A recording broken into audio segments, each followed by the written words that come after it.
Assalamualaikum warahmatullahi wabarakatuh.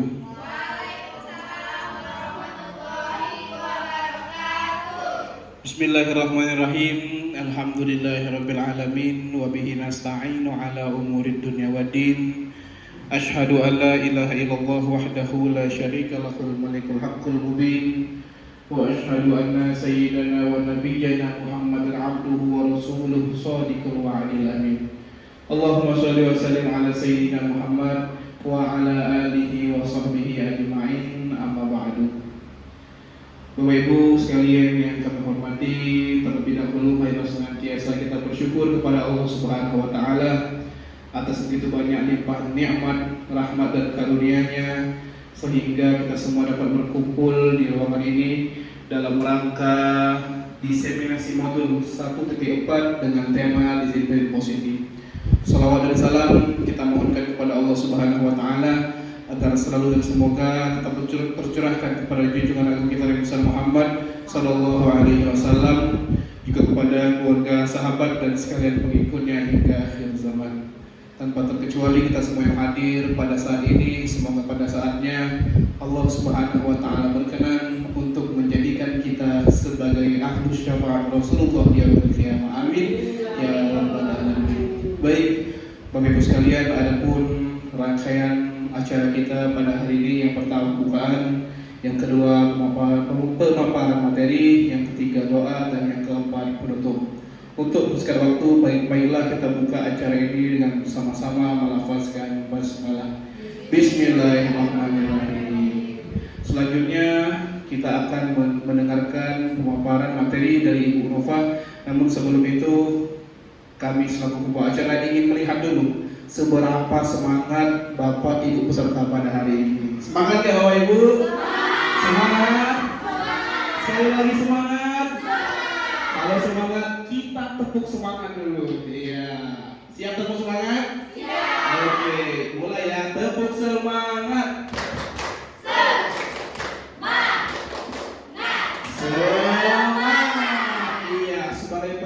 Kita harus semangat seperti para pejuang yang memperjuangkan kemerdekaan. Karena semangat pejuang memperjuangkan kemerdekaan akan mewujudkan merdeka belajar. Ya, baik Bapak Ibu sekalian, selanjutnya marilah kita ikuti pemaparan materi dari Ibu Nova Purnamasari. Kepadanya kami persilakan.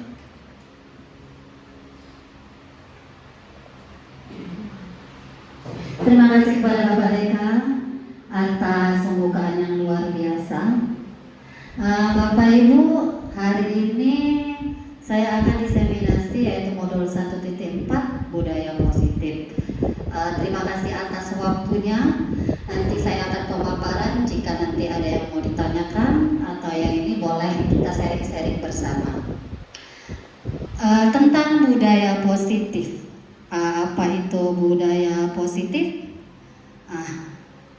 Jadi Bapak Ibu, di sini sebelumnya itu ada beberapa pertanyaan dulu.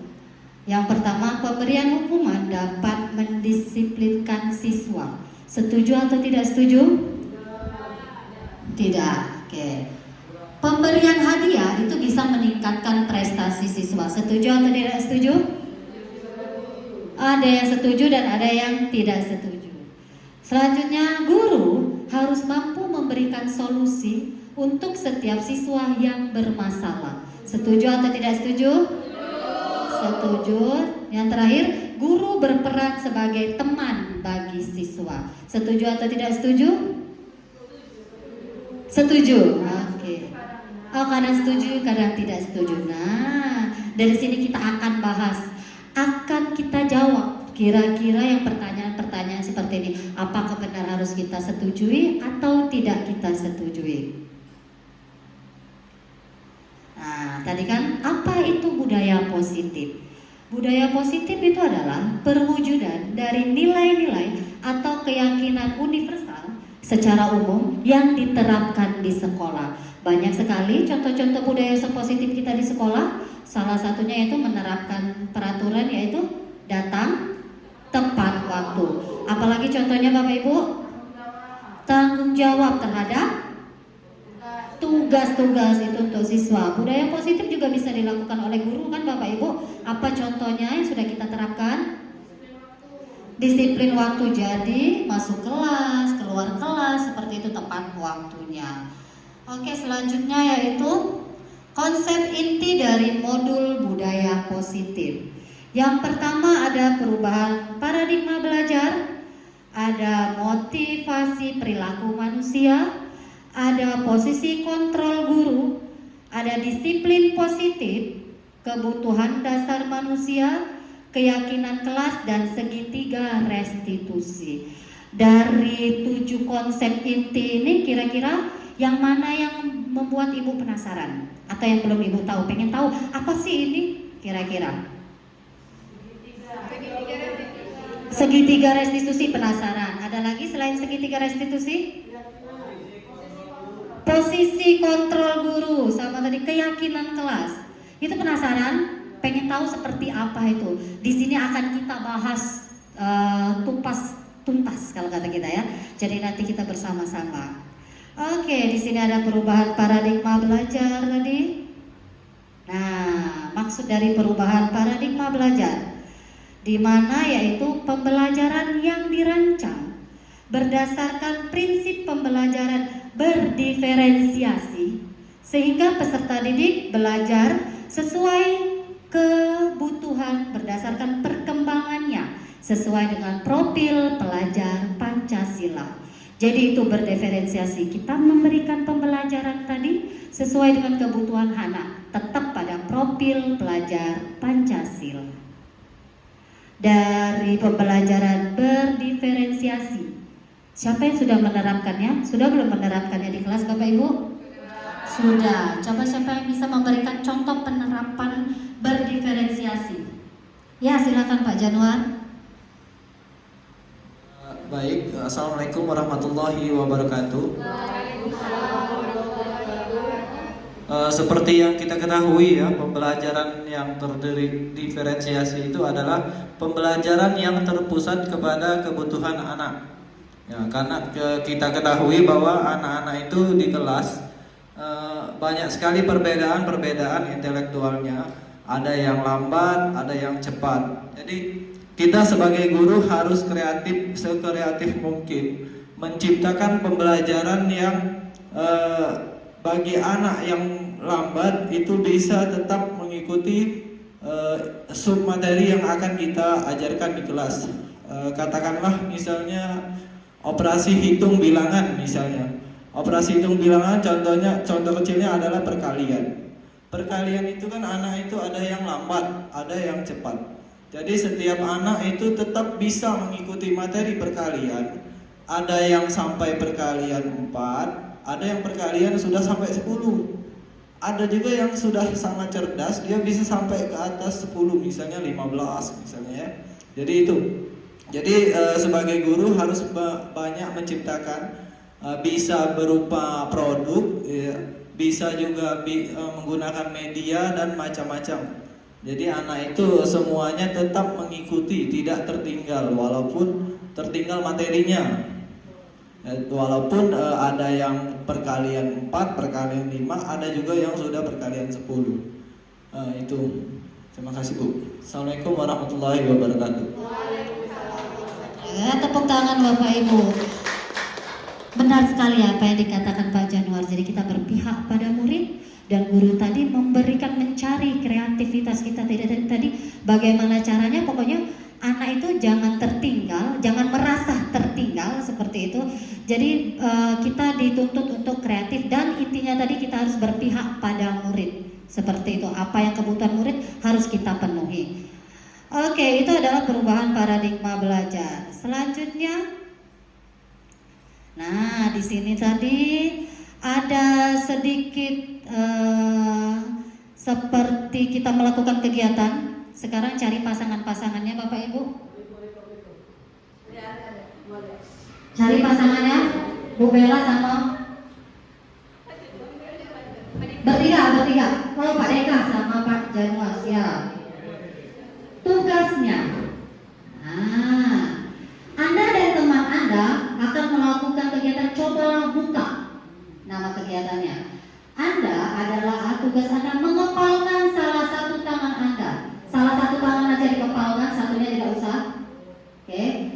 Coba Anda bayangkan bahwa Anda menyimpan sesuatu yang sangat berharga di kepala itu. Terserah mau apa yang menurut Anda berharga, ada di kepala tangan Anda. Sudah bayangkan? Mungkin ada yang berharga tadi menurut kalian suaminya berharga, anaknya, mungkin tadi emas, ya pokoknya bayangkan sendiri saja menurut Anda berharga.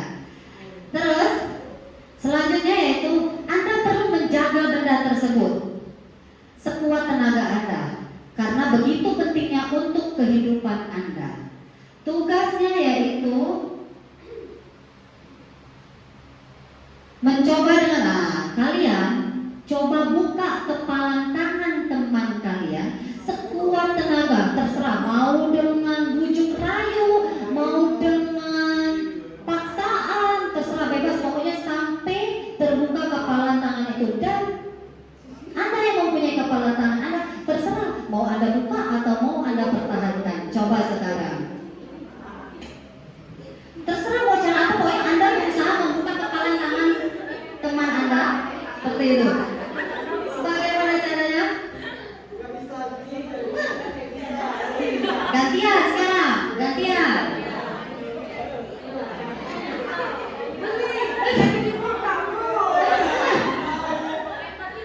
Terserah, nak dimarahi, nak diancam, nak diapa, pokoknya kamu berusaha membukanya.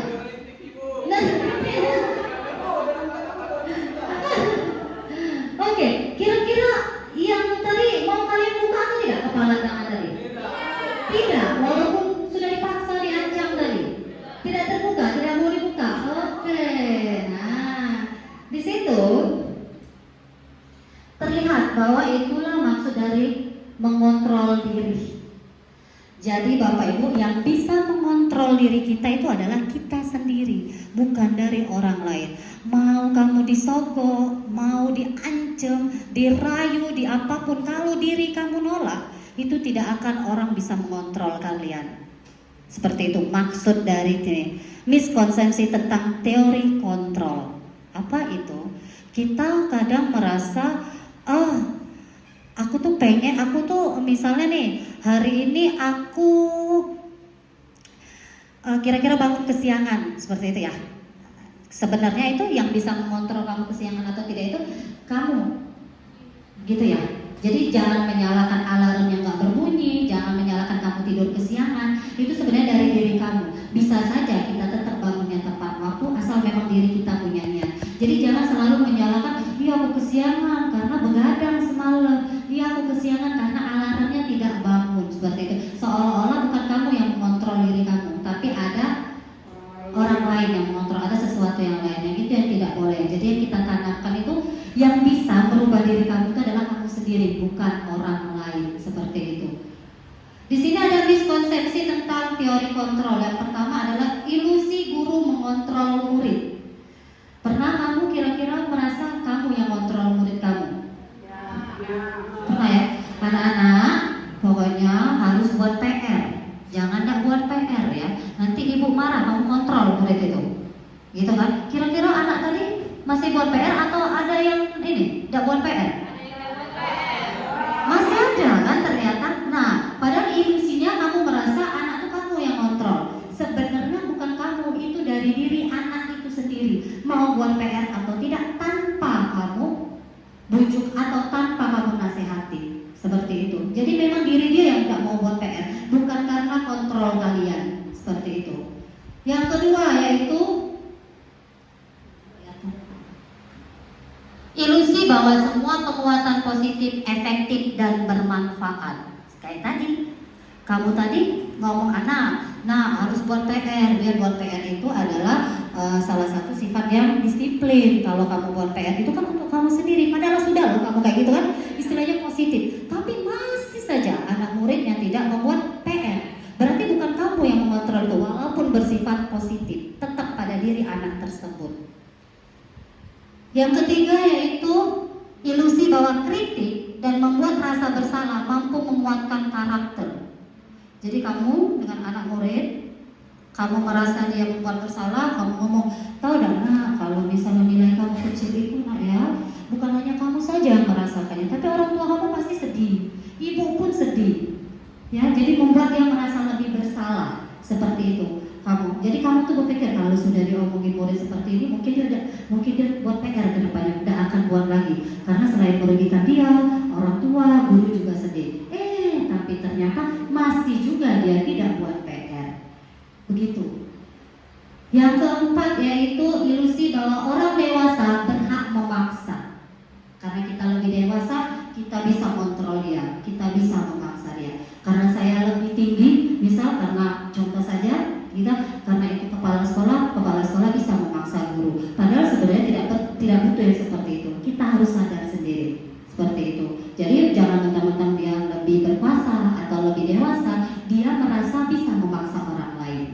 Itu maksud dari miskonsepsi tentang teori kontrol. Jadi kembali lagi tentang kontrol diri itu bukan dari orang lain, tapi dari diri kita sendiri.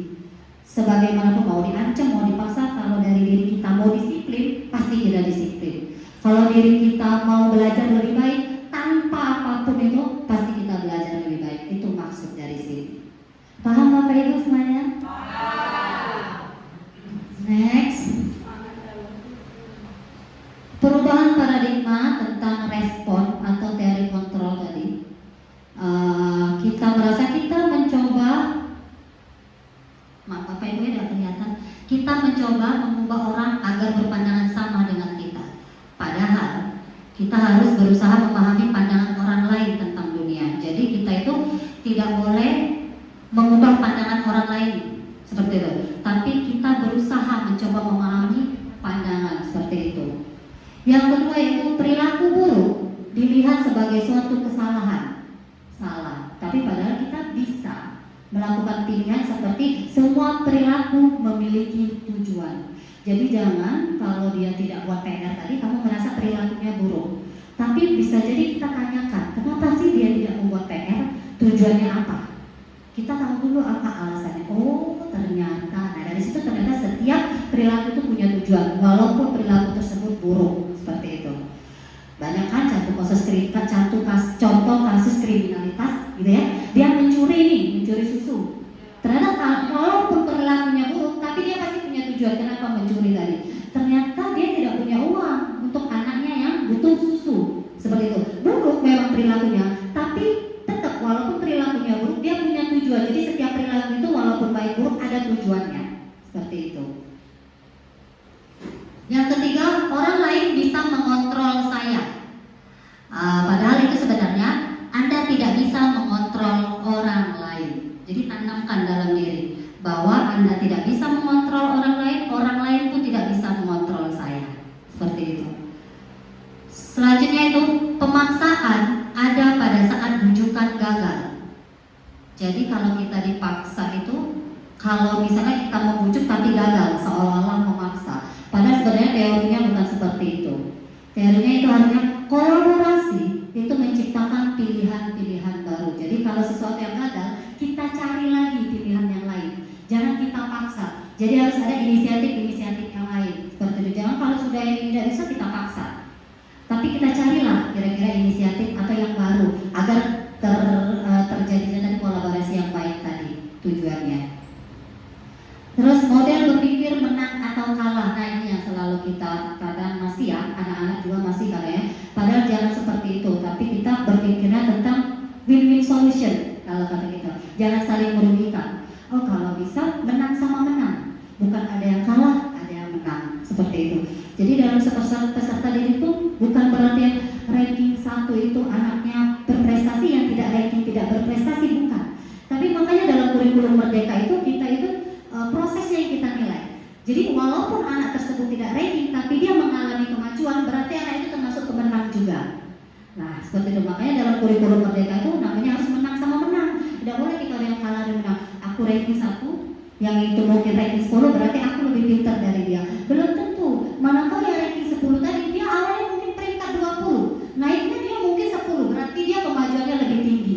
Berarti menang sama menang. Seperti itu maksudnya. Jadi sekarang itu enggak lagi ngomongin kalah menang, tapi menang dan menang. Kita lihat dari prosesnya. Jadi jangan pernah ngejudge anak itu yang tidak mendapatkan ranking. Kalian pikir dia itu kalah dalam pembelajaran, tidak ada. Jadi prosesnya yang harus kalian lihat. Walaupun dia masih ranking terakhir terus, tapi terlihat perubahannya. Oh, yang awalnya dia tidak bisa perkalian 3, tapi alhamdulillah sebulan inilah bisa dia, berarti dia ada kemajuan. Sudah menang dia dalam menaklukkan pembelajaran tersebut. Jadi jangan langsung nak nyuruh anak, pokoknya dia tuh kalau naik ranking kalau itulah yang berhasil. Tidak seperti itu ya Bapak Ibu ya, dalam kurikulum mereka. Sama halnya dengan guru juga, berproses kita seperti itu. Selanjutnya Bapak Ibu, nah materi selanjutnya tentang disiplin positif. Apa itu disiplin positif?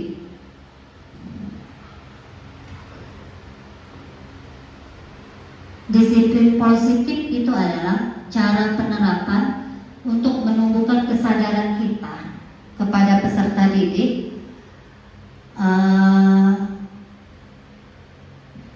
tujuannya untuk tanpa imbalan, penghargaan, dan ancaman atau hukuman. Jadi gini, disiplin positif itu kita menerapkan suatu disiplin atau suatu sikap yang positif, tapi tanpa kita terapkan imbalan, penghargaan, hukuman atau sanksi. Jadi gitu. Jadi kalau misalnya kita memberikan sesuatu sikap positif tapi ada imbalannya, ada hukumannya, itu bukan termasuk disiplin positif.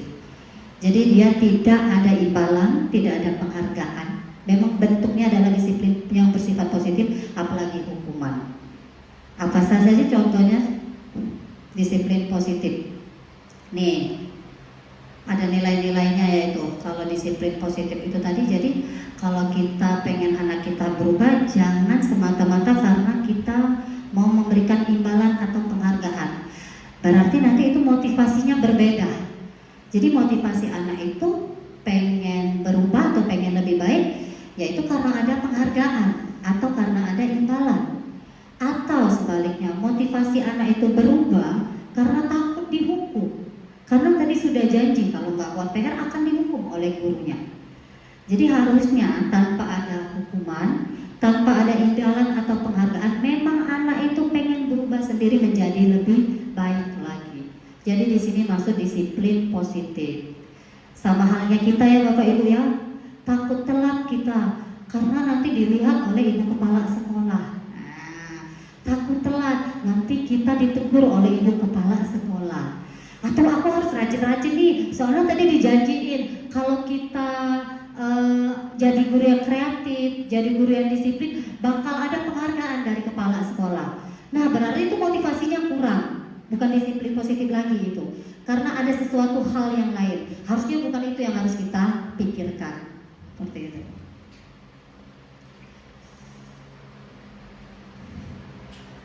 Nah, ada motivasi perilaku manusia yang tadi sudah dibicarakan.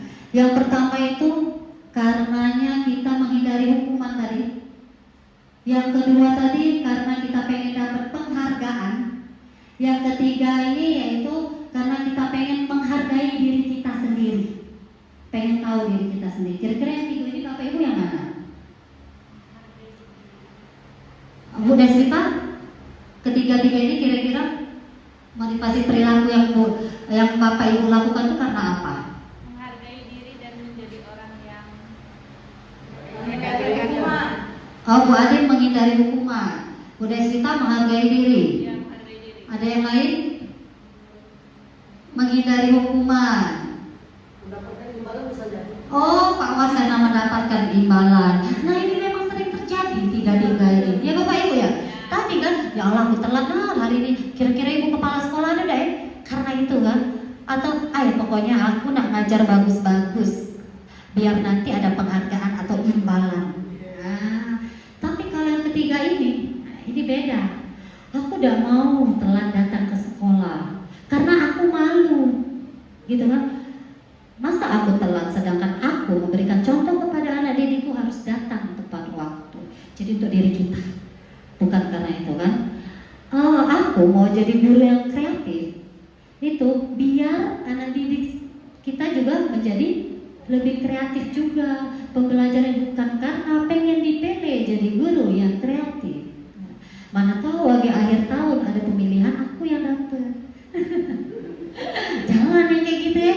Pokoknya nak jadi guru biar anak-anaknya ini sukses. Nah itu mau ditanamkan sama diri, menghargai diri kita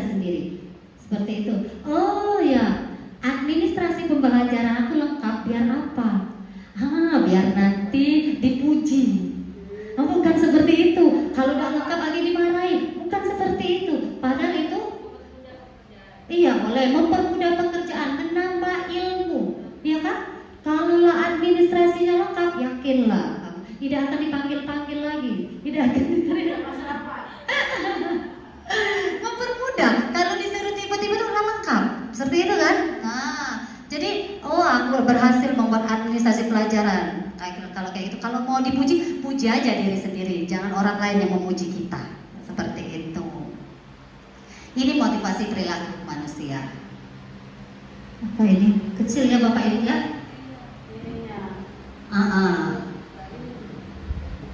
Oke. Tentang hukuman, konsekuensi, restitusi.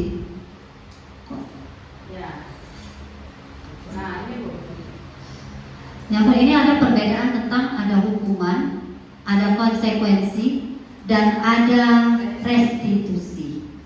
Ada perbedaan-perbedaannya. Jadi kalau hukuman itu Bapak Ibu dia bersifat satu arah, sama dia secara mendadak, seperti itu tiba-tiba. Jadi itu kalau hukuman. Kalau konsekuensi dia ada seperti kesepakatan dulu, tapi dia tetap satu arah. Jadi yang membuat kesepakatan itu guru atau kepala sekolah. Kalau restitusi dia kesepakatan kelasnya antara dua arah, guru dan siswa. Di sana dia menciptakan suatu solusi dari suatu masalah tersebut, sehingga yang membuat masalah tidak merasa tertindas, tapi dia lebih kuat, lebih percaya diri, tidak bikin down. Jadi contoh nih, kalau hukuman itu misal ada anak yang salah, misalnya dia tidak buat PR, kamu panggil langsung kamu hukum, kenapa tidak buat PR, tegak sana, tidak buat PR terus tegak situ, itu hukuman, langsung secara tiba-tiba dan dia satu arah. Kalau konsekuensi kayak pertanggungjawaban, dia memang kesepakatan dulu. Contoh, anak-anak nanti kalau nggak buat PR apa ya hukumannya? Ya udah pokoknya kalau yang nggak buat PR, nanti hukumannya itu 5 kali lipat buatnya ya. Oke anak-anak, ya Bu. Sebenarnya tahu kan mereka kalau udah buat PR bakal 5 kali lipat. Oke, dia udah buat PR. Kita hukum sesuai kesepakatan tadi, seperti itu.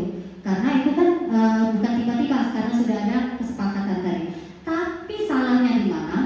Kesepakatannya tadi bukan dibuat bersama, tapi guru langsung tentukan. Anak tadi udah kita takut. Nah seperti itu. Tidak ada kolaborasi komunikasi. Tapi kalau restitusi, yang ini yang akan kita gunakan untuk kedepannya, yaitu dia saat anak membuat kesalahan sebelumnya. Makanya nanti kalau kita masuk tahun ajaran baru Bapak Ibu, buatlah kesepakatan kelas. Apapun tentang tingkah laku, tentang apa, itu nanti dibuat. Sudah ada kesepakatan kelas, bisa anak tersebut masih melakukan kesalahan tersebut dan ada di kesepakatan kelas. Tapi kesepakatan kelasnya itu harus murid dan guru sepakat, dua arah, seperti itu. Dari kesepakatan kelas itu nanti ada 3 tahapan. Nanti lebih lanjut dijelaskan restitusi itu. Paham Bapak Ibu? Nah, ini tadi yang sudah saya jelaskan, hukuman, konsekuensi, dan restitusi tadi. Perbedaan hukuman dan restitusi. Sekarang saya bacakan kira-kira menurut Ibu hukuman atau konsekuensi. Yang pertama, mencatat 100 kali di dalam buku kalimat saya tidak akan terlambat lagi karena dia terlambat ke sekolah. Hukuman atau konsekuensi? Hukuman? Hukuman, benar sekali hukuman. Yang kedua,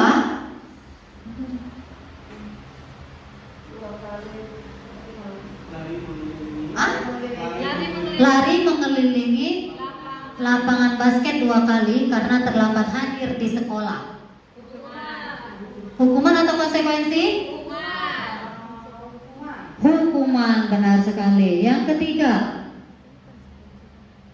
murid diminta untuk push up 15 kali karena tidak menggunakan masker di sekolah. Hukuman atau konsekuensi? Hukuman, benar sekali. Yang keempat, menggantikan kertas tugas teman konsekuensi. Kenapa? Karena itu bentuk pertanggungjawaban dan dia berhubungan.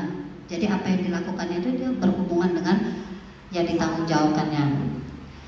Selanjutnya, membersihkan tumpahan air di meja karena kesenggol, karena dia menyenggol buku temannya. Konsekuensi.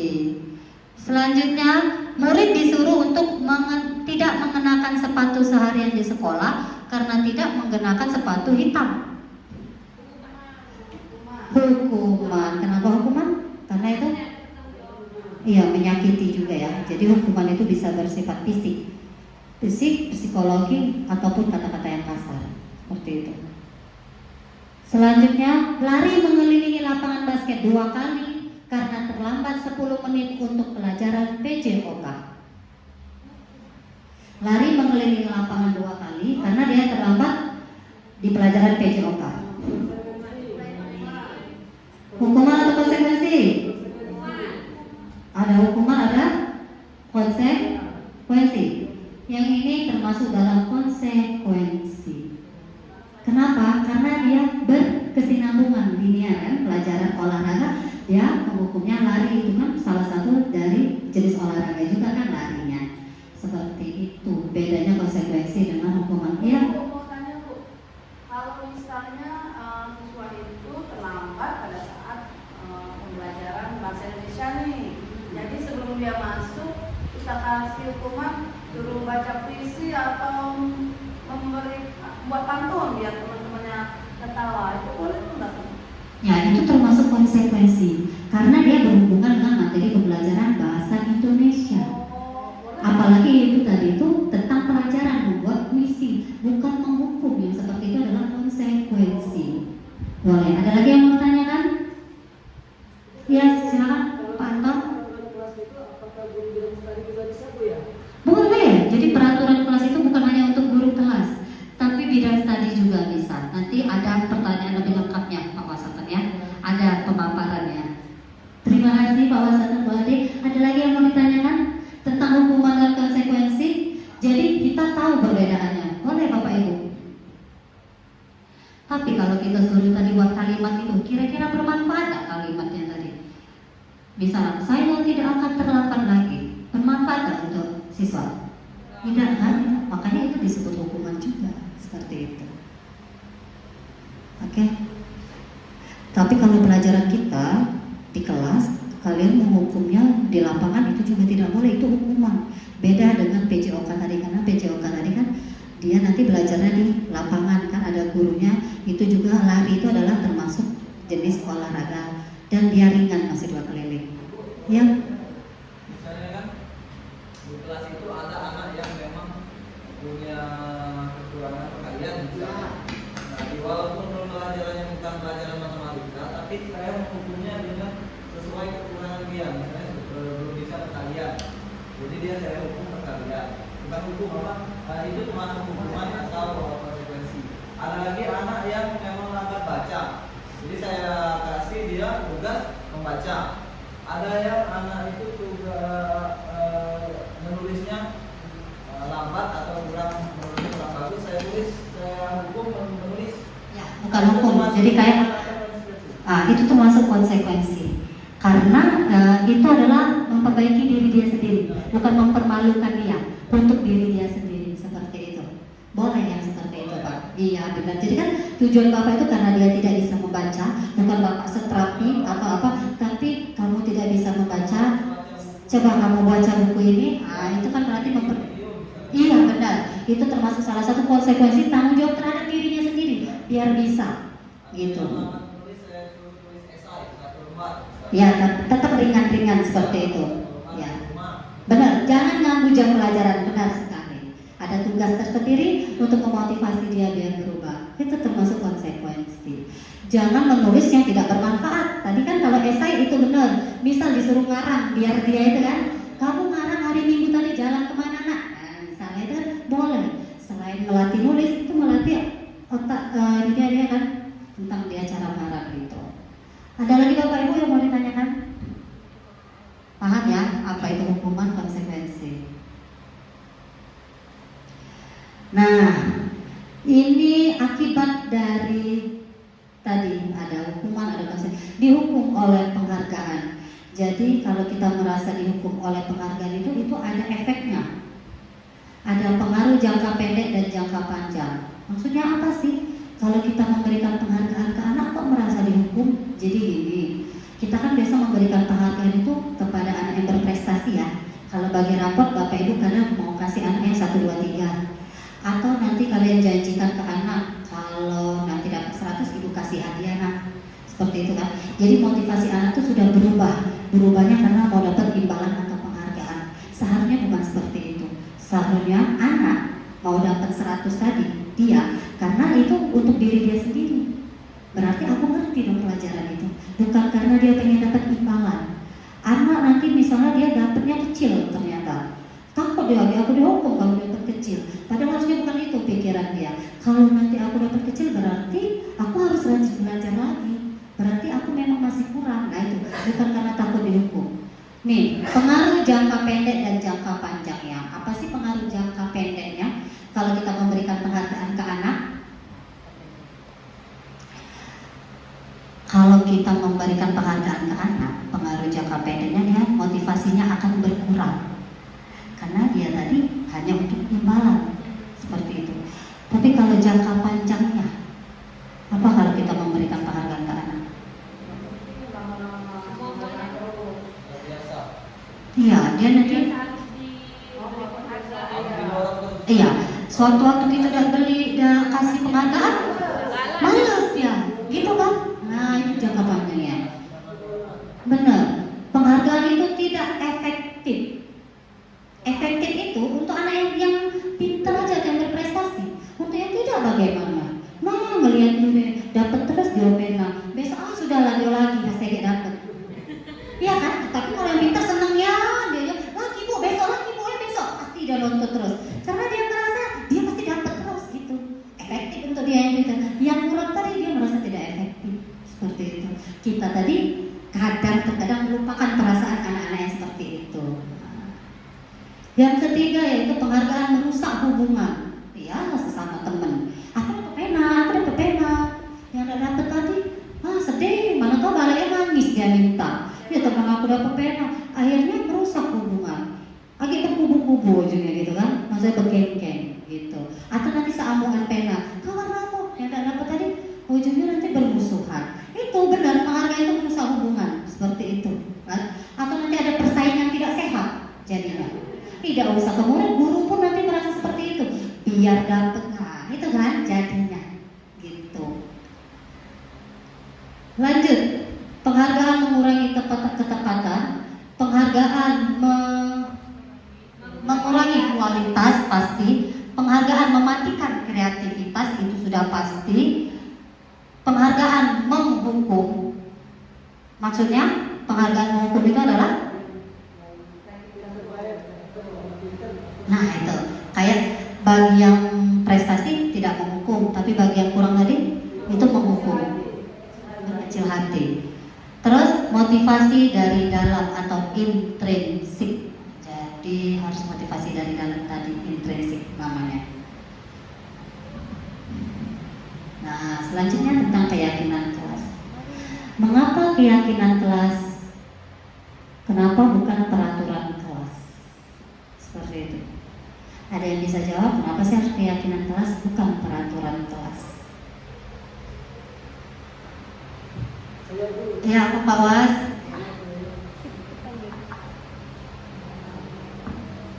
Terima kasih. Kalau menurut teman saya, kalau keyakinan kelas itu proses pembuatan peraturannya dibuat dari dua arah. Artinya ada kesepakatan antara guru dan siswa. Tapi kalau peraturan ini dibuatnya hanya satu arah, hanya guru saja tanpa melibatkan siswa di dalamnya.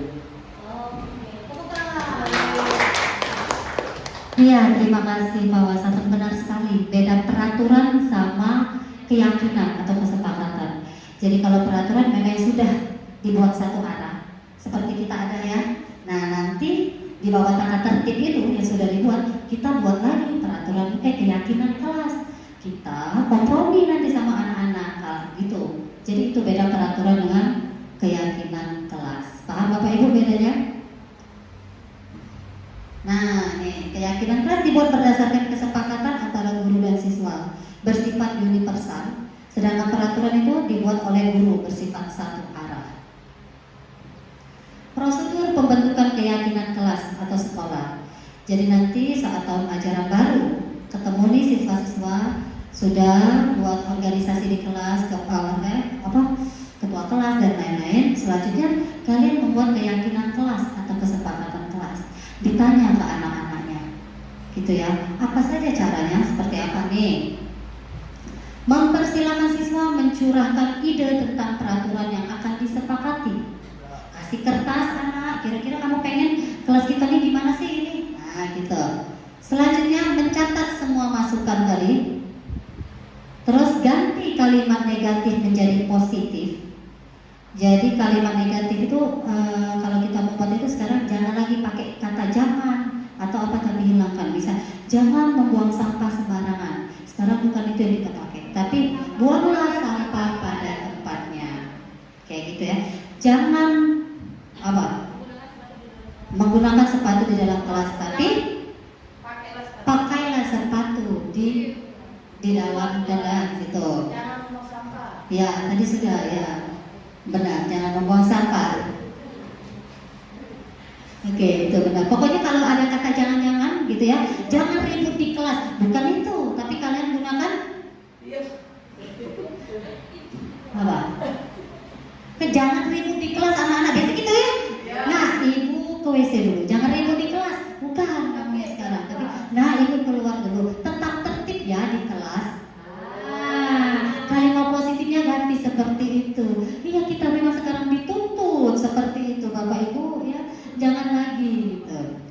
Jadi jangan telat mengumpulkan administrasi, bukan. Jadi kumpullah administrasi tepat waktu. Ya kayak gitu. Ya kayak gitu. Pokoknya jangan lagi ada jangan-jangan ya. Oke, selanjutnya yaitu tinjau kembali curahan pendapat yang terkumpul. Kamu lihat dulu, mana tahu ada yang sama dikumpul ke biar bisa reading. Terus tinjau tinjau ulang keyakinan kelas yang tersusun. Jadi bisa 3-7 keyakinan kelas. Jangan banyak-banyak, bingung anak. Jadi 3-7 yang universal saja. Jadi dibuat itu.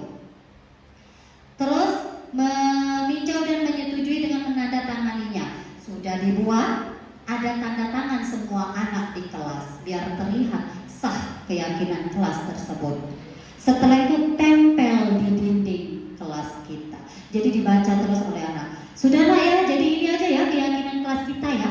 Sekarang tanda tangan nih keyakinan kelas yang sudah kita buat bersama-sama. Kita sepakat ditanda tangan semua anak, ditempel sekreatif mungkin, bebas. Karena kan kita banyak tuh papan untuk literasi di belakang, mau di depan juga boleh, bebas seperti itu.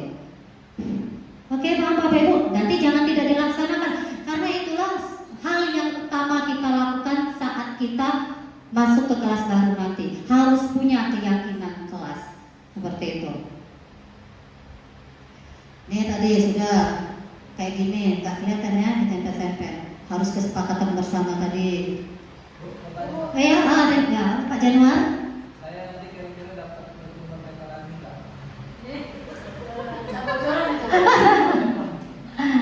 Ya, nanti itu di ruangan saja. Iya, Bu Ade. Bu, itu kan pembentukan jadi kelas, guru wali kelas. Nah, saya kan kebetulan guru mata pelajaran nih. Apakah kami ini sebagai guru mapel ini boleh nggak berkeyakinan kelas juga? Iya, boleh. Benar. Iya. Jadi guru mapel pun boleh membuat keyakinan kelas dengan anak-anaknya. Ada 10 kelas, 10 kelas juga keyakinan kelasnya. Boleh, kalau mau tiap kelas juga beda boleh kan, karena kesepakatan di kelas anak masing-masing seperti itu. Boleh. Mau klik kelas ini seperti ini, sudah sepakat tempel. Boleh, nanti dikasih ruang juga oleh guru kelasnya nempel. Itu keyakinan kelas guru mapel itu sendiri individu per guru mapel atau dikolaborasikan dengan guru kelas? Oh enggak, khusus guru mapel dan siswa tersebut saja. Guru kelas kan dia punya sendiri keyakinan kelasnya. gitu. Kalau ada 5 guru mapel, 5. Iya benar, benar. Jadi 6 keyakinan kelas di situ. Khusus guru kelas, guru mapel pun punya seperti itu. Kalau jangan banyak-banyak tadi Bu ya. Makanya 3 sampai 7 saja secara universal. Mungkin yang berkaitan dengan pembelajaran. Ya. Iya benar, Guru olahraga, benar, iya, benar sekali. Yang sudah ada di Enggak apa, pokoknya kan yang membuat tanda tangannya beda. Nanti ini khusus PABP, bapak-bapak gitu guru kelas. ya mungkin kalau misalnya di guru kelas sudah ada disiplin, kita mungkin yang arahnya saya guru olahraga nih Bu. Saya mungkin ini kita sepakatan lah ya 15 menit sudah ganti baju harus sudah di lapangan. Yang seperti itu saja mungkin Bu. Iya benar sekali. Yang nanti kan sepakat seperti itu kan, menurut kebutuhan kalau mapel seperti itu kan. Karena kalau guru kelas banyak biasanya kita ya, kadang mungkin tentang menjaga kebersihan pun kita masukin kadang. Karena kelas itu kan punya guru kelas, gitu. Kalau mapel nggak perlu lagi, sudah dilihat oh sudah ada nih di kesepakatan guru kelas nih jaga kebersihan, nggak perlu lagi seperti itu. Kita aja melapor ke guru. Iya benar kalau ke kebersihan kelas seperti itu. Oke, ada lagi yang mau tanyakan Bapak Ibu? Ya Bu. Paham ya tentang kesepakatan kelas?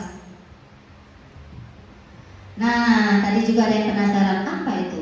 5 posisi kontrol guru. Nah ini penting sekali ini. Bapak Ibu harus tahu perbedaannya apa. Jadi di dalam posisi kontrol guru itu ada 5. Pertama, kita sebagai penghukum. Kedua, kita sebagai pembuat merasa bersalah.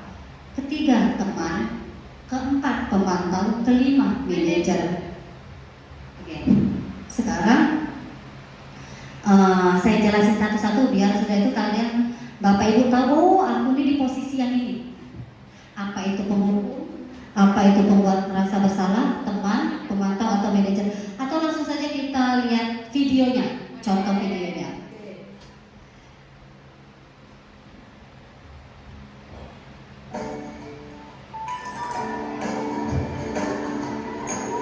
Pagi anak-anak, silakan PR yang kemarin ibu berikan diletakkan di meja. Anton, kamu sudah mengerjakan belum? Belum mengerjakan ya Bu. Kamu selalu ya nggak ngerjain PR. Sekarang kamu duduk di depan, lalu tulis. Saya berjanji tidak akan mengulangi lagi. Saya berjanji akan berusaha menjadi murid yang rajin belajar sampai pelajaran saya selesai. Stop Pak. Oke, itu contoh pertama. Kira-kira posisi kontrolnya apa? Sebagai penghukum. Benar, lanjut yang kedua. Tolong Pak. Hari ini ada tugas ya. Ada yang belum mengerjakan? Anton, kamu sudah mengerjakan? Belum Pak. Kamu nggak ngerjain tugas ya. Kamu mau jadi apa nanti? Kamu lihat sekolahnya sih. Coba bayangkan orang tuamu betapa kecewanya sama kamu. Kamu itu sudah kelas 5. Harusnya bertanggung jawab sama dirimu sendiri. Oke, stop Pak. Yang kedua itu posisi membuat merasa bersalah. Anak tadi salah, kita tambahin lagi, jadi tambah down ya kan? Gitu kan? Jadi jangan yang seperti itu Bapak Ibu ya. Kenapa kamu kabar tahu dah biasa kita ya, susah lah orang tua kamu tuh nyari duit nah. Karena kan balik sampai malam. Kamu tuh adalah ibu bisa sedih nah, ibu be juga susah kan kamu tuh. Tahu dah ibu be malam-malam nggak tidur nah biasa ya. Nah, apalagi gitu kesian nih orang tua. Cuma lah orang tua kamu tuh capek nyari duit tadi untuk kamu tadi sekolah sering yang kayak gitu. Pasti ya. Itu posisi kontrolnya itu perempuan merasa bersalah. Jadi masalah makin bersalah, masih kecil hati tambah gitu. Itu tidak boleh kita lakukan seperti itu. Next, selain yang ketiga.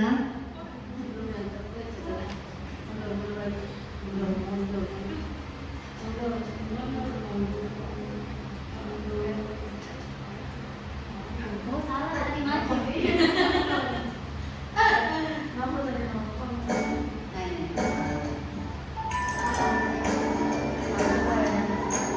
Pagi anak-anak, silakan PR yang kemarin ibu berikan diletakkan di meja. Anton, kamu sudah mengerjakan belum? Belum mengerjakan saya, Bu. Kamu selalu ya nggak ngerjain PR. Sekarang kamu duduk di depan, lalu tulis. Saya berjanji tidak akan mengulangi lagi. Masih Saya tegangan berjanji lagi. akan berusaha menjadi murid yang rajin belajar sampai pelajaran saya selesai.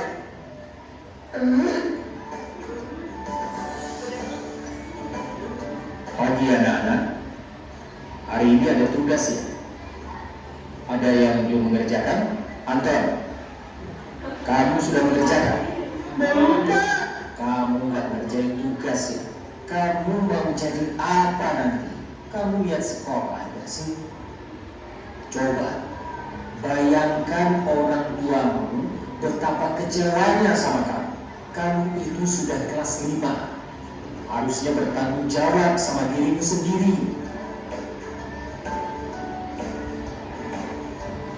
Maaf, Bu, saya terlambat. Ya udah, nanti jangan diulangi lagi ya. Kalau kamu rajin, Ibu senang lihatnya. Ya, lain kali tepat waktu ya maksudnya. Tes dulu dong. Kita kan teman. Wah, jadi terlambat lagi. Apa ya? Itu sebagai teman. Biasa kelas rendah kita seperti itu kan. Kamu kan nggak pakai baju olahraga? Bapak catat, kamu sudah 3 kali loh gak ikut olahraga bulan ini. Iya, Pak.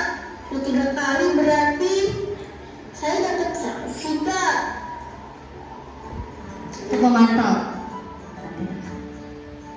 Ini, Bu, saya mengumpulin tugas. Maaf ya, Bu, saya terlambat mengumpulin tugas. Kenapa kamu terlambat mengumpulkan tugas? Iya, Bu, saya kalau sore bantuin Ibu jaga warung, gak sempat kerjain tugas. Kira-kira nih, apa yang bisa kamu perbaiki supaya kamu bisa mengerjakan tugas tepat waktu? Coba, kapan biasanya kamu membantu Ibu jualan? Setiap malam sampai jam 8 malam, Bu. Bagaimana kalau kamu membuat jadwal? Kapan kamu akan mengerjakan tugas? Oh gitu ya, Bu. Saya coba deh, Bu. Terima kasih, Bu. Nah, yang keempat tadi pemantau. Dia tidak ini yang manajer, yang keempat tadi yang guru olahraga tadi itu hanya sebagai pemantau saja, tidak memberikan solusi, tidak memberikan konsekuensi apapun itu kan. Nah, kalau yang kelima ini sebagai manajer. Nah, ini yang mesti kita terapkan nanti. Jadi nanti kalau kita menjadi guru, posisi kontrol yang baik untuk menyelesaikan masalah itu adalah sebagai manajer, di mana nanti ini berkaitan dengan segitiga restitusi. Di situ cara menyelesaikan masalahnya. Jadi di manajer itu kita menyelesaikan masalahnya dengan segitiga restitusi. Ada 3 tahapannya. Nah ini tadi ya, udah ya, pemantau. Ini Bu, nanya dulu Bu. Ya. Iya, ini pengalaman Bu ya. Karena kita perlu ini siswa nih, mungkin pada saat dulu dia di kelas rendah, dia ada gurunya memposisikan kalau ini aku sebagai teman nih Bu. Nah pada saat dia kelas 2, terkadang setelah itu maunya guru ini yang itu lagi, berarti dampaknya nggak bagus juga Bu ya. Iya benar, maka dari itu kita berubah. Jadi di 5 posisi kontrol tadi yang harus kita terapkan yang baik itu adalah manajer. Tidak boleh sebagai penghukum, tidak boleh sebagai merasa yang bersalah, tidak boleh teman ataupun pemantau. Jadi harus sebagai manajer dari kelas rendah maupun kelas tinggi, pokoknya kita sebagai manajer. Itu. Jadi ada 3 tahapan segitiga restitusi. Nih. Nah, ini adalah nanti di dalam segitiga restitusi itu terangkut dengan kebutuhan dasar manusia. Jadi yang kita lakukan itu adalah untuk mendapatkan suatu keinginan. Jadi kita tuh melakukan sesuatu itu adalah memiliki tujuan tertentu dalam rangka memenuhi kebutuhannya. Makanya kenapa kita melakukan tersebut? Kayak tadi awal tadi kan, walaupun perilaku buruk pasti ada tujuannya tadi, karena kebutuhannya tadi. Nah, nih 5 kebutuhan dasar manusia. Bertahan hidup pasti, makan, minum. Kayaknya kalau tidur juga bertahan hidup, gitu ya. Nah, ada kasih sayang dan rasa diterima. ya kan, disayang, punya banyak teman gitu ya. Rasa diterima berarti dihormati, dihargai, itu juga kita perlu. Yang ketiga, penguasaan. Penguasaan itu kayak kita dianggap jadi pemimpin, dianggap paling berprestasi, pokoknya kayak gitu kalau penguasaan, berkuasa. Yang keempat, kebebasan. Jadi kalau kebebasan itu kita tuh pengen mencoba hal yang baru, gitu, bebas merasa. Yang kelima, kesenangan, ya, untuk membuat kesenangan atau tertawa. Ini adalah 5 kebutuhan dasar manusia yang kita harus punya, kita inginkan. Benar gak? Butuh bertahan hidup? Butuh kasih sayang? Nah, jadi kira-kira ya, kalian butuh kasih sayang tadi. Ya, sudah wajib menikah, segeralah menikah, gitu. Kan ada tahapannya ya Pak Deka ya, menikah tuh ada makruh, ya. Hukumnya apa, sunnah atau wajib, jadi di tengah. Nanti belajar sama Pak Was sama Pak Deka. Kalau langsung dari tahap wajib berarti bersegeralah. Seperti itu maksudnya. Jangan ditunda-tunda lagi, jadinya berdosa. Benar ya? Karena wajib tadi. Nah, gitu. Penguasaan. Nah, pengen kan suatu pengen memimpin, pengen berprestasi. Nah, gitu. Seperti itu kan. Kebebasan. Ya, pasti ya kita ya butuh kebebasan, butuh mencoba hal yang baru. Terus kesenangan. Nah, begitu pun juga anak murid butuh yang seperti ini. Nah, ini contoh-contohnya, coba Bapak Ibu pikir apa yang tepat. Aku senang main kejar-kejaran dengan ibu guru. Seru. Termasuk kebutuhan apa itu? Aku senang main kejar-kejaran dengan ibu guru. Seru.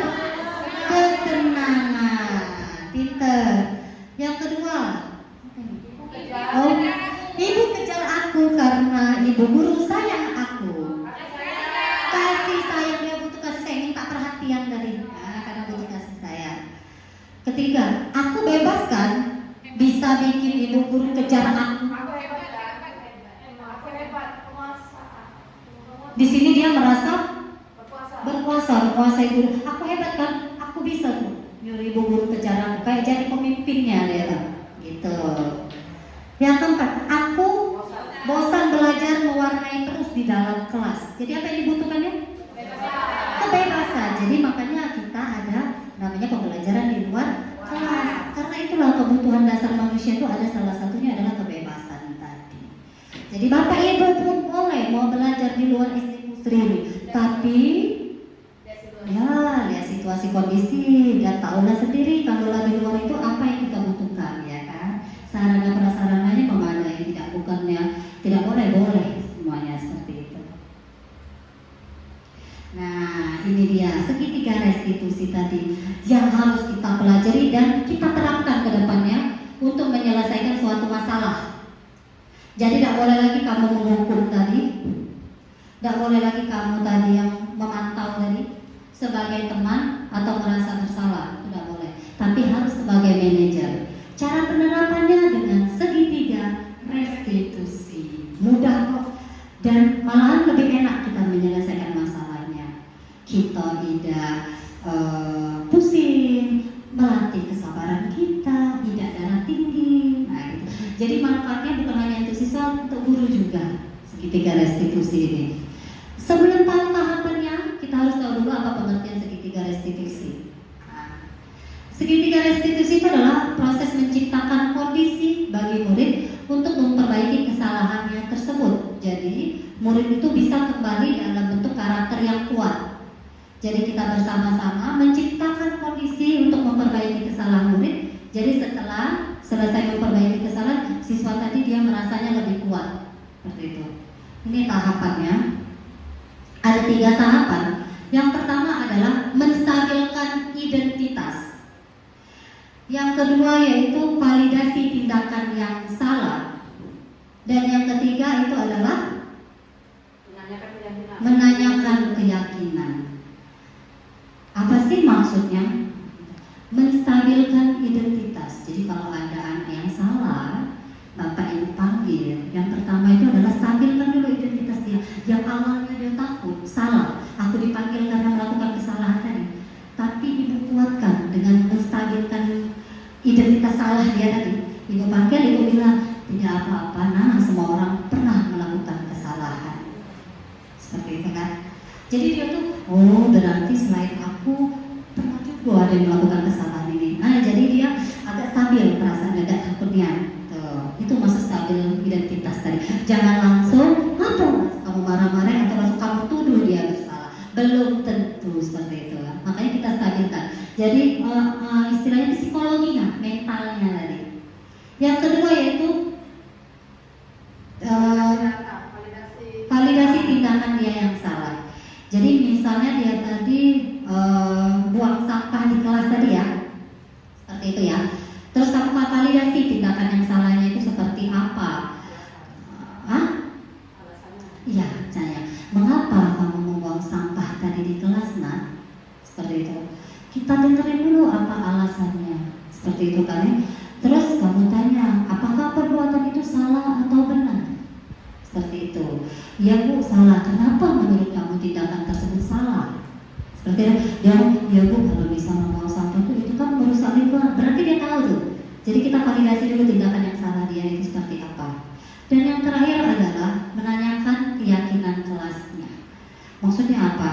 Kan di awal kita sudah membuat nih kesepakatan atau keyakinan. Jadi ditanya, kalau kamu membuang sampah di kelas tadi, apa yang akan terjadi? Dia pasti ngomong, ya bu, kalau buang sampah di kelas kan kita sudah berjanji. Nah, nanti dia sendiri yang menjelaskan, yang menciptakan solusinya, yang mengangkat. Terus, jadi nanti untuk kedepannya apa yang mesti kamu lakukan? Gitu. Dia ngomong lagi, dia berpikir, kita nyari solusi. Ya bu, kedepannya nanti Alia nggak buang sampah lagi. Nanti kalau ada sampah, Alia langsung aja Alia taruh di kantong dulu bu, misal. Nanti pas pulang sekolah ketemu sampah, misal. Alasannya tadi kaki kotak sampah, misal, atau jauh gitu. Atau nanti Alia kalau ada sampah, Alia simpan dulu, atau Alia langsung deh bu buang gitu. Nggak lagi ini, misal kayak gitu. Oke, itu benar sekali. Jadi seperti itu untuk kedepannya. Apakah kamu mau melakukan yang tersebut? Tidak lagi bu. Nah, kayak gitu. Jadi anak itu tidak merasa bersalah, tidak tertekan, tidak merasa kita marahin. Gitu nah. Kita cari itu namanya segitiga restitusi. Jadi kalau udah buat PR bapak ibu, jangan langsung dimarahin, tanya dulu. Apa alasannya? Mana tahu mungkin mamanya semalam itu sakit, dia ke rumah sakit, tidak kata yang ngajari dia, tidak sempat, benar kan? Gitu. Jadi udah buat PR males ya, nah jangan. Kenapa nak? Iya bu, semalam mama tuh sakit bu, jadi ke rumah sakit semuanya. Jadi nginep bu, pagi ini baru balik ke rumah mandi, jadi tidak sempat bu buat PR. Nah, seperti. Jadi kita cari solusinya. Apa solusinya? Ya bu, berarti besok-besok kalau ada PR langsung dikerjain, jangan ditunda-tunda. Kita kan tidak pernah ya kalau buat PR hari ini suruh besok kumpul, ya kan? Jangan yang pasti ada jeda kan? Nah, itu kenapa takutnya ada hal terjadi. Makanya di situ tadi dia mencari sekolah, berarti besok-besok kalau ada PR langsunglah buat balik sekolah sampai rumah. Biar pada tahu ada kejadian seperti itu lagi. Nah, itu maksud dari segitiga restitusi. Paham Bapak Ibu? Nah, ini ada contoh. Waalaikumsalam. Apa kalian tahu nama di sini? Karena ada dua ujian semester saya mencoba dulu. Coba saya ceritakan kalau karena dia waktu ujian semester saya membuat tentang siang semester diketahui oleh pengawas. Oh begitu. Itu ya dia siswa di sekolah. Kamu sudah kali kamu nanti salah itu. Bu, saya minta maaf. Kenapa kamu salah itu? Karena pelajarannya sangat sulit bu. Saya sudah bisa untuk melalui dan kecil. Apakah benar saya benar? Salah bu, saya tidak akan mencatat lagi. Karena saya tidak jujur dalam rencana ujian semester. Untuk kedepannya apa yang akan dia lakukan saat ujian berlangsung? Saya akan belajar lebih tekun dan bertanya kepada guru jika pelajaran yang saya bagus sekali. Baik guru akan dengan senang hati membantu kalian. Baik bu, terima kasih. Sama-sama. Nah, kira-kira seperti itu. Jadi anak ini mencontek saat ujian. Jadi setelah ditanyakan ngapa nyontek gitu kan, dia udah ngerti ada yang pertanyaan itu. Terus kita cari solusinya. Jadi kedepannya gimana? Ya Bu, kalau udah ngerti kita tanya dengan gurunya gitu kan. Terus agak lebih rajin lagi belajar seperti itu. Jadi jangan langsung kita marahin, langsung kita ngecas. Tidak boleh sekarang Bapak Ibu, harus seperti itu. Benar kan tadi? Itu akan melatih kesabaran kita sebagai guru gitu. Ya, semoga nanti Bapak Ibu kedepannya menerapkan segitiga restitusi, jangan lagi sebagai penghukum, teman, nah seperti itu. Karena itu akan menimbulkan efek kedepannya untuk anak-anak. Jadi harus menggunakan segitiga restitusi. Bukan lagi zaman kita dulu perlu kekerasan, sekarang sudah beda zaman seperti itu. Karena psikologi anak itu sesuai dengan apa yang sudah di survei, apa itu diteliti, udah berbeda sekarang. Anak-anak itu sekarang tidak bisa dikerasin. Seperti itu, beda dengan kita dulu ya. Kalau sekarang beda, sudah beda zaman. Jadi dengan cara segitiga restitusi, gitu. Nah setelah ini tanggapan. Assalamualaikum warahmatullahi wabarakatuh. Saya Malika Rana Sabrina, kelas 3. Terima kasih Bu Guru sudah mengajak saya diskusi. Untuk menemukan solusi, saya berjanji akan belajar dengan tekun dan tidak menyontek lagi. Terima kasih Bu Guru. Wassalamualaikum warahmatullahi wabarakatuh. Nah, jadi setelah penerapan segitiga restitusi tadi, anak tersebut bukannya takut sama kita, tapi tetap nyaman. Karena dia merasa tidak disalahkan, tidak dimarahin gitu. Tapi dia malah dicari solusinya. Jadi tetap nyaman anak tersebut. Makanya kita jadi buat anak tuh nyaman. Jangan anak tuh takut seperti itu. Ya, itu gunanya segitiga restitusi. Nah, itu sudah pemaparan dari saya Bapak Ibu mengenai segitiga restitusi. Paham Bapak Ibu sampai sini? Ada nggak yang mau ditanyakan? Sudah belum menerapkan segitiga restitusi? Apa ada yang sudah? Oh belum semua yang di sini? Kayak pas apa namanya anak yang salah kayak gitu, saya nggak langsung ngejudge anaknya gitu, ditanya dulu, dikonfirmasi. Kayak masalah PR aja, terus ada pernah jawaban anak tuh menurut saya lucu gitu. Pas ditanya kenapa nggak buat PR, ya Bu katanya. Soalnya hari Minggu kemarin saya suruh melipetin baju dari pagi sampai malam katanya. Ternyata pas saya konfirmasi ke orang tuanya, enggak Bu katanya. Saya udah tanya katanya sama anaknya, ada PR atau enggak. Ternyata dia ngomongnya nggak ada kayak gitu. Kayak gitu. Terus juga yang masalah pembuatan apa keyakinan di kelas. Nah, saya juga udah coba satu keyakinan kayak dilarang tidak pembuatan PR. Itu saya ajak diskusi anak-anak, kalau misalnya nih ada yang nggak ngerjain PR, kira-kira apa ya yang harus dilakuin gitu. Mereka yang ngasih tahu hukumannya atau konsekuensinya. Jadi kalau misalnya ada yang nggak ngerjain PR, otomatis tanpa saya suruh, tanpa anaknya tanpa saya tanya dulu siapa yang nggak ngerjain PR gitu, mereka udah duluan gitu ke depan ngasih tahu, Bu saya nggak ngerjain PR, saya langsung ke depan ya Bu ya, kayak gitu. Walaupun konteksnya masih dalam hukuman karena berdiri di depan kelas. Terima kasih Bu Deswita, sudah membuat keyakinan kelas tapi konteksnya masih berdiri. Berarti nanti next ke depannya diubah, jangan bersifat hukuman tadi, tapi yang lebih linear atau yang bermanfaat dalam dunia pendidikan. Jadi kalau nggak buat PR yang matematika, mungkin gitu kan, seperti itu boleh gitu.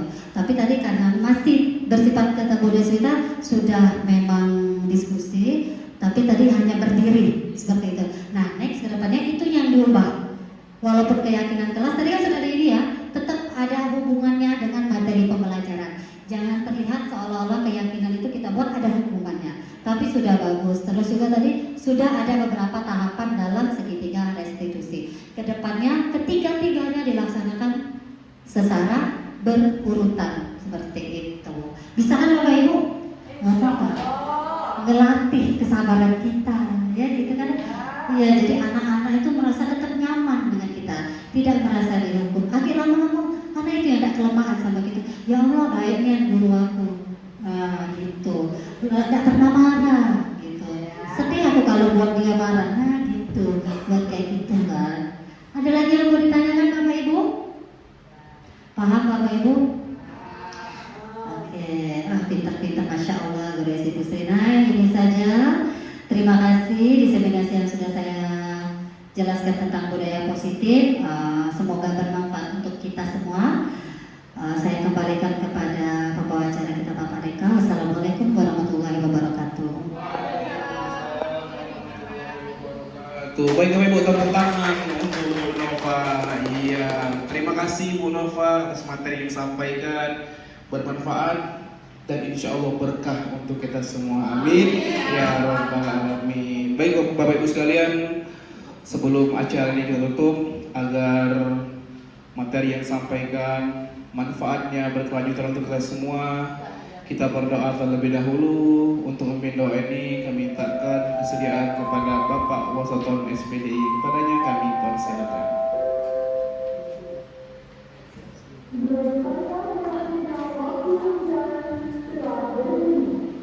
Baik Bapak Ibu semuanya, para peserta pelatihan berupa materi yang berupa, terima kasih mengucapkan sekali lagi materi yang sangat bermanfaat. Mudah-mudahan nanti kita bisa terapkan di sekolah kita.